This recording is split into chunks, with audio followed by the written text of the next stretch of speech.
Nos anos 80, Bill Gates fez uma das apostas mais arriscadas do mundo dos negócios. Ele falou que no futuro, abre aspas, todo mundo teria um computador na sua mesa. Não é que eu tô com um aqui? Mas ao mesmo tempo, o próprio Bill Gates guardava dinheiro suficiente em caixa na Microsoft para pagar os funcionários de toda a empresa por pelo menos 12 meses. Então ele era pessimista ou otimista? Eu creio que um pouco dos dois.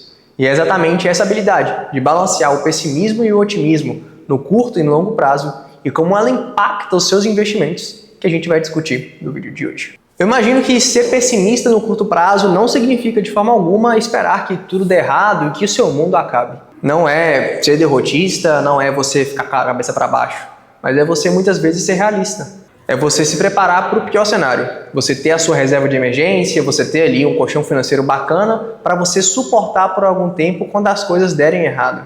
E note que eu não falei nem se, é quando, porque eventualmente, querendo ou não, alguma hora as coisas vão dar errado. E eu não estou nem falando aqui de casos extremos, mas a economia pode desacelerar. Você pode perder o seu emprego, o seu negócio pode ter um mês pior se você também for empreendedor. A pergunta principal aqui não é nem se vai acontecer algo ruim, mas quando acontecer, será que eu vou estar preparado? E o pessimismo nesse curto prazo, ou melhor dizendo, ter a água batendo na sua bunda, é o que vai fazer você garantir e se mover para que pelo menos as coisas estejam mais calmas e tranquilas, mesmo quando elas derem errado. Por isso que eu acredito nessa reflexão, que eu vi primeiro lá no podcast do Logan Housel, onde o pessimismo deve estar presente no curto prazo. Onde você deve imaginar ali e se preparar para que as coisas deem o mais errado possível. E é isso que eu faço, tanto nos investimentos quanto na parte ali de negócios. Buscar ter uma reserva mínima ali para que eu consiga sobreviver por mais tempo caso as coisas, ou na verdade, quando as coisas derem errado. E o engraçado é que muitas vezes a gente tem a tendência de fazer o contrário. A gente tem a tendência de ser pessimista no longo prazo.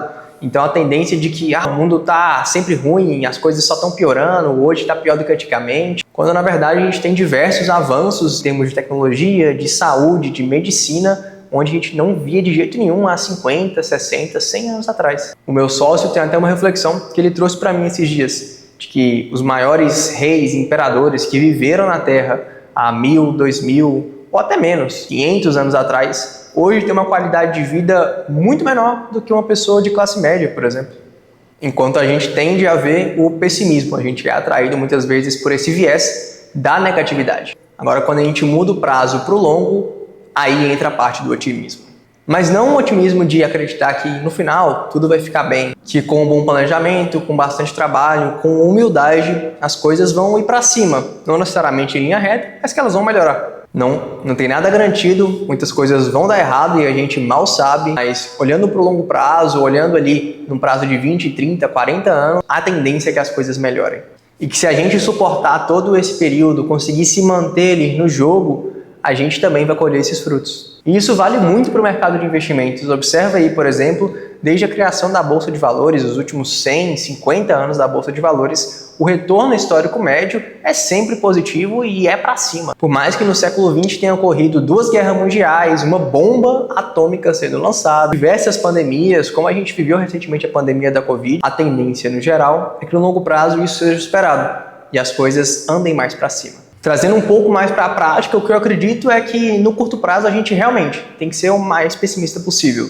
Ter ali, por exemplo, nos investimentos, a sua reserva de emergência de acordo com a estabilidade da sua renda. Algumas pessoas precisam de ter uma reserva de 3 meses, outras de 6, outras às vezes de 12. Eu, por exemplo, trabalho como empreendedor, então eu tenho tanto uma reserva na empresa quanto uma reserva minha pessoal. A segunda lição é focar no longo prazo, a não se distrair com ciclos, com quedas de curto prazo, de curtíssimo prazo, às vezes de um dia, alguma coisa que cai em um dia, 2 dias, uma semana, se você tem confiança na sua estratégia, a não ficar entrando na corretora todo dia para ver se o dinheiro está para cima ou para baixo. Porque no fim das contas tem até uma frase que um amigo meu diz que investir é ver como a grama crescer. E é exatamente isso. Você vai olhar todo dia e não vai ver quase nenhuma diferença. Mas olhando no longo prazo, a tendência é que a grama cresça cada vez mais. Digamos que realmente aconteça alguma coisa, você perca seu emprego, por exemplo. Ser pessimista no curto prazo vai te permitir esperar por propostas melhores de emprego, por exemplo, se você tem uma reserva de emergência. Que sem ela você poderia ter que aceitar a primeira vaga, a primeira oportunidade que aparecesse. E nem sempre é a melhor. O dinheiro traz justamente essa possibilidade de escolha. da gente conseguir ter opções na mesa e conseguir escolher o que a gente quer fazer.